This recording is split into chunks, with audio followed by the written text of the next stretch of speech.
Breaking news आहे नाज़िन अवां सां शेयर करें। वज़ीर आज़म शहबाज शरीफ हिकु ॾींहं जे दौरे ते कराची पहुची वियो आहे। गवर्नर सिंध कामरान टेसूरी वॾे वज़ीर सैयद मुराद अली शाह वज़ीर आज़म ऐं वफ़ाक़ी वज़ीरनि जो इस्तक़बाल कयो। हिकु भेरो ॿीहर अवां खे आगाह कयूं पिया। अहम ख़बर आहे, वज़ीर आज़म शहबाज शरीफ हिकु ॾींहं जे दौरे ते कराची पहुची वियो आहे।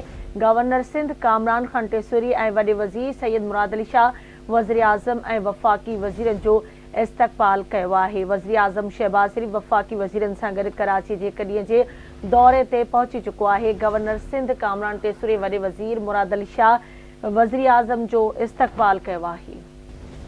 वज़ीर आज़म शहबाज शरीफ हिकु ॾींहं जे दौरे ते कराची पहुची वियो आहे। गवर्नर सिंध कामरान टेसूरी ऐं वॾे वज़ीर सैयद मुराद अली शाह वज़ीर आज़म ऐं वफ़ाक़ी वज़ीरनि जो इस्तक़बाल कयो आहे।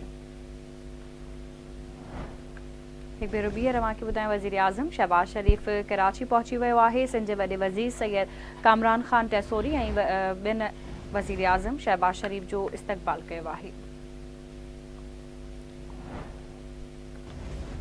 हिकु भेरो ॿीहर अवां खे आगाह कयूं पिया। वज़ीर आज़म शहबाज शरीफ हिकु ॾींहं जे दौरे ते कराची पहुची वियो आहे। गवर्नर सिंध कामरान टेसूरी ऐं वॾे वज़ीर मुराद अली शाह वज़ीर आज़म ऐं वफ़ाक़ी वज़ीरनि जो इस्तक़बाल कयो आहे।